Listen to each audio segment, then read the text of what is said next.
এই কূপটা দেখলেই তো মুসলিম হওয়া যায়, এই জামজাম কূপটা দেখলেই তো মুসলিম হয়ে যাওয়া উচিত মানুষের।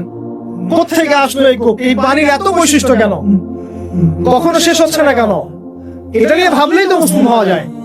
হবে না, কারণ কি? আবা ওয়াস্তাকবার, উদ্ধত হয়েছে, অহংকার প্রদর্শন করছে। আমরা তো শিখেছি সমাজ বিজ্ঞান বইগুলোতে যে আমাদের পূর্বপুরুষরা নাকি গুহায় থাকতো আর গাছের ছাল পাতা খেয়ে থাকতো, তাই না? লতা পাতা খেয়ে থাকতো, গাছের ছাল পাতা খেয়ে থাকতো, পোশাক করতো আর কি। গাছ তাহা মিথ্যা কথা।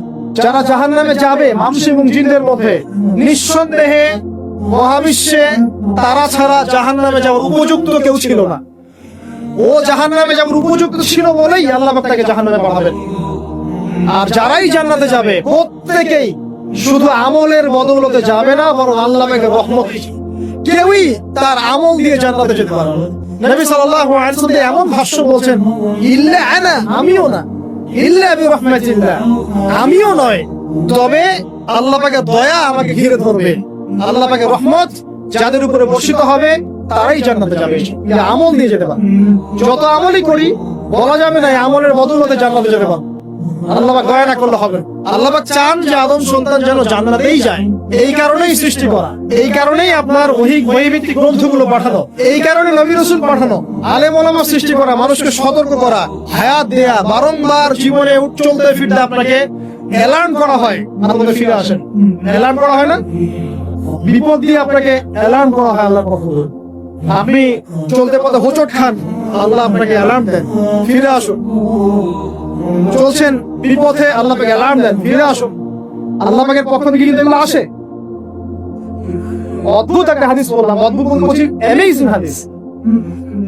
যে একটা সাহাবী বলছেন, সালমান রাদিয়াল্লাহু আনহু, তিনি বলছেন যে যখন মুমিনের বিপদ আপদ বালা মুসিবত আসে, তখন মুমিনের এই বিপদ আপদ বালা মুসিবত রোগ শোকের বদৌলতে আল্লাহ পাক তার গুনাহগুলোকে মাফ করে দেন এবং তার মর্যাদাকে বাড়িয়ে দেন, এবং সে আল্লাহর দিকে ফিরে আসার অনুশোচনা করার সুযোগ পায়। আর যখন কাফের মুশরিক বা ফাসিক মানুষকে এইসব রোগ ব্যাধি বিপদ আপদ বালা মুসিবত ঘিরে ধরে, তার দৃষ্টান্ত সেই উটের ন্যায়, যে উটটাকে তার মালিক বেঁধে রেখেছে, এরপর ছেড়ে দিয়েছে। সে উটটা বুঝতে পারলো না কেন তার মালিক তাকে বেঁধে রাখলো আর কেনই বা তাকে ছেড়ে দিল। কথাটা কি বুঝতে পারছেন?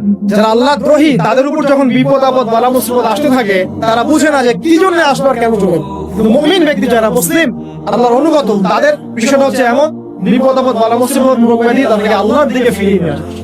দেখুন, এই যে পৃথিবীতে নামিয়ে দেয়া, এরপর আল্লাহর পক্ষ থেকে ঐশী গ্রন্থগুলো পাঠানো, নবী রাসূল পাঠানো, আলেম ওলামা পাঠানো, আপনাকে হায়াত দেয়া, আপনাকে রিজিক দেয়া, এই শ্বাস নেওয়ার ক্ষমতা দেয়া, আপনাকে জ্ঞান বুদ্ধি দেয়া, বিবেক দেয়া, 3 বেলার খাবার, পোশাক, স্ত্রী সন্তান, কি দেয়নি আল্লাহ, এই সমস্ত নিয়ামতগুলো দেয়া, এগুলো একটা উদ্দেশ্য, আপনি আমি যেন এটাকে উপলব্ধি করি যেগুলো আল্লাহর পক্ষ থেকে আসছে এবং আল্লাহর দিকে আমরা অভিমুখী হই, এছাড়া কোনো উদ্দেশ্য না। সামনে যান, নূহ আলাইহিস সালাম, একদিন 2 দিনেই কি আল্লাহ পাক তার কওমকে ধ্বংস করে দিয়েছেন? 950টা বছর আল্লাহ রাব্বুল আলামিন সময় দিয়েছেন কওমকে, আল্লাহর দিকে ফিরে আসুন, আল্লাহর দিকে ফিরে আসুন। নবী দাওয়াত দিয়েছেন প্রায় 950 বছর। যখন তারা ফিরে আসে নাই, তারপরে আল্লাহ রাব্বুল আলামিন গজব দিয়ে ধ্বংস করেছেন। কারণ আমি বলেছি একটা কথা, আল্লাহ পাক শুধু রহমানুর রহিমই নন, বরং তিনি কিন্তু কঠোর শাস্তিদাতা, শাদীদুল ইকাব। সামনে আরো যান, ইব্রাহিম আলাইহিস সালাম একা একটা মানুষ নমরুদের সাথে ফাইট করছেন, আগুনে ফেলেই দিল, সে আগুনকে আল্লাহ পাক ঠান্ডা করে ফেললেন। এটা কি আল্লাহ পাকের দয়া নয়?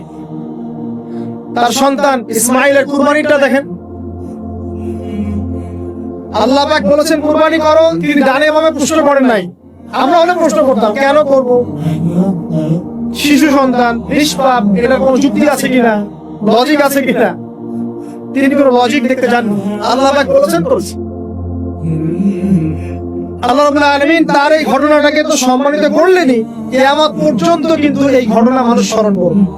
দয়া দেখেন, তার সন্তানের খাবার নাই, পানিও নাই, অলৌকিক ভাবে আল্লাহ রাব্বুল আলামিন জামজাম সৃষ্টি করলেন, কিয়ামত পর্যন্ত থাকবে ইনশাআল্লাহ। দয়া নাই?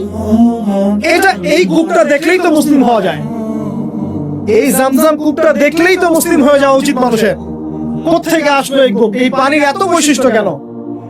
কখনো শেষ হচ্ছে না কেন? এটা নিয়ে ভাবলেই তো মুসলিম হওয়া যায়। হবে না। কারণ কি? আবা ওয়াস্তাকবার, উদ্ধত হয়েছে, অহংকার প্রদর্শন করছে। অহংকার মানে এই নয় যে আপনি সুন্দর জামা পরছেন, আপনি সুন্দর কাপড় পরছেন, আপনি ভালো একটা বাড়ি করছেন, এটা অহংকারের পরিচয় নয়। বরং অহংকারের পরিচয় হচ্ছে ফাতারুল হাক্কি ওয়া গামতুন নাস, সত্য জিনিস যেটা স্পষ্ট এটাকে অস্বীকার করা আর অন্য মানুষকে ছোট করা, তুচ্ছ-তাচ্ছিল্য, এই হলো অহংকারের পরিচয়। ইউনূস নবীর কথা মনে আছে আপনাদের? ওই যে মাছের পেটের মধ্যে 3 দিন 3 রাত ঘুরছেন, একজন নবী হয়ে তাকে এই অবস্থা ফেস করতে হচ্ছে। এক পর্যায়ে তিনি বুঝতে পারছেন যে আমার কিছু একটা তো ভুল হয়েছে। আল্লাহর কাছে হাত তুলে দোয়া করলেন, লা ইলাহা ইল্লা আনতা সুবহানাকা ইন্নী কুনতু মিনাজ জালিমিন। দোয়ার পড়ার সাথে সাথে আল্লাহ পাক বললেন, যাও মাছ মেরে একটু। এটা কি দয়ার নিদর্শন নয়? শুধু তাই নয়, তাকে যখন দ্বীপে নামিয়ে দেওয়া হয় তিনি অসুস্থ ছিলেন। আল্লাহ পাক সূরা সাফফাতের মধ্যে বলেছেন যে আমি তার পাশে লাউ গাছ উৎপন্ন করলাম। কোন গাছ? খেতে পারেন এর শাক এবং এই যে ফল, এটার মধ্যে নিঃসন্দেহে এমন এমন কিছু উপাদান আছে যেটা হয়তো আমরা জানিও না, আবিষ্কার করা হয়নি। তিনি সুস্থ হয়ে গেলেন, আলহামদুলিল্লাহ। কোথায় যাবেন? যে কোনো জায়গায় যান। নবী ঈসা আলাইহিস সালামকে চতুর্দিক থেকে আক্রমণ করছে ইহুদিরা। আল্লাহ রাব্বুল আলামিন তাকে এমন হেফাজত করলেন, তার কাছে তাকে উঠিয়ে দিলেন। এটা কি দয়ার পরিচয় নয়? এই যে একটু আগে তেলাওয়াত করলো শুরুর আগে নবী মূসা আলাইহিস সালামের ঘটনা। বনু ইসরাইল একটার পর একটা অবাধ্যতা করেই গেছে। আল্লাহ পাক তারপরেও তাদের কাছে নবী পাঠিয়েছেন, নবী মূসাকে পাঠিয়েছেন। ফিরআউনের মতো জালেম শাসকের হাত থেকে বনু ইসরাইলকে আল্লাহ পাক উদ্ধার করেছেন। এটা কি দয়ার পরিচয় নয়? নবী মূসা আলাইহিস সালাম গাছের নিচে বসে আছেন, খাবার নাই, বাসস্থান নাই, কিচ্ছু নাই। বরং তার গায়ে একটা অপবাদ দেওয়া হয়েছে, তিনি নাকি একজন মানুষকে খুন করেছেন।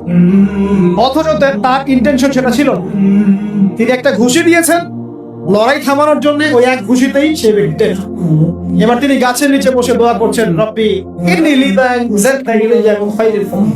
আল্লাহ, আমি নিঃস্ব অসহায় হয়ে এখানে বসে আছি, তুমি আমার উপর তোমার যে রহমত পাঠাবে আমি তার ভিখারি হয়ে বসে আছি। দোয়া করার সাথে সাথেই ওই শুআয়ব আলাইহিস সালামের মেয়ে হেঁটে হেঁটে চলে আসেন। তিনি স্ত্রী পেলেন, তিনি শ্বশুর পেলেন, যে নবী পরিবার পেলেন, বাসস্থান পেলেন, চাকরি পর্যন্ত। 8 বছর তিনি রাখালি করেছেন শুআয়ব আলাইহিস সালামের ফার্মে। দয়া মুহূর্তেই চলে আসবে। শুধু আল্লাহর দিকে অভিমুখী হলেই হয়, এগুলো দয়া। ইলমের উপরে কিচ্ছু নাই। এই ইলমটা আল্লাহ পাক কাকে শিক্ষা দিয়েছেন? আদম আলাইহিস সালামকে। আমরা তো শিখেছি সমাজ বিজ্ঞান বইগুলোতে যে আমাদের পূর্বপুরুষরা নাকি গুহায় থাকতো আর গাছের ছাল পাতা খেয়ে থাকতো, তাই না? লতা পাতা খেয়ে থাকতো, গাছের ছাল পাতা খেয়ে থাকতো, পোশাক পরতো আর কি। বোগাস, ডাহা, মিথ্যা কথা। আল্লাহ রাব্বুল আলামিন সূরা বাকারা এবং সূরা আরাফ পড়ে দেখেন, আল্লাহ পাক বলছেন যে আদম আলাইহিস সালামকে আল্লাহ পাক সমস্ত নাম জ্ঞান শিক্ষা দিয়েছেন। মহাবিশ্বের যে প্রয়োজনীয় জ্ঞানগুলো আছে সেগুলো আল্লাহ পাক আদমকে শিখিয়েছেন আলাইহিস সালাম। ওয়াল্লামা আদামাল আসমাআ কুল্লাহা, আল্লাহ পাক আদমকে সমস্ত নাম শিক্ষা দিয়েছেন। আমাদের পিতা মাতারা মূর্খ ছিলেন না, তারা সৃষ্টি থেকেই জ্ঞানী ছিলেন। আদম আলাইহিস সালামের পারমাণবিক বোম বানানোর কোনো প্রয়োজন ছিল না, ছিল? বানান নাই। আপনার মধ্যে এই জ্ঞানটা আসছে কিভাবে? বাই ডিএনএ আপনি জ্ঞান পাচ্ছেন, কারণ আমরা আদম সন্তান। অনেক জ্ঞান আমাদের ভিতরেই আছে, এগুলো চর্চার মধ্য দিয়ে, গবেষণার মধ্য দিয়ে প্রস্ফুটিত হয় মাত্র। জ্ঞান ভিতরে আছে আমাদের। আমাদের পিতাকে জ্ঞানী করে পাঠানো হয়েছে। এই জ্ঞান শিক্ষা দেওয়াটা হচ্ছে আল্লাহ পাকের সবচেয়ে বড় দয়াগুলোর মধ্যে বহন করেছে। শুধু তাই নয়, আদম আলাইহিস সালামকে এমন জ্ঞান শিক্ষা দিয়েছেন যে জ্ঞান ফেরেশতারা পর্যন্ত জানতো না। এটা কি দয়া নয়? এটা কি আদম সন্তানের প্রতি ভালোবাসা নয়? তারপরে সেজদা করিয়েছেন। মহাবিশ্বে অন্য কাউকে কি সেজদা করানো হয়েছে? কোরআনে কি এমন কোনো দলিল আছে যে আদম আলাইহিস সালাম ছাড়া অন্য কাউকে সব ফেরেশতারা সেজদা করেছেন? আছে? তাহলে এই যে সম্মান দেয় আল্লাহর পক্ষ থেকে, সম্মান কিসের ভিত্তিতে সম্মান? শারীরিক ক্ষমতার ভিত্তিতে? সম্মানটা কি কারণে? জ্ঞানের কারণে, ইলমের কারণে, জ্ঞানের কারণে সম্মান। এই সম্মান দেওয়াটা কি আল্লাহ পাকের রহমত এবং দয়া নিদর্শন নয়?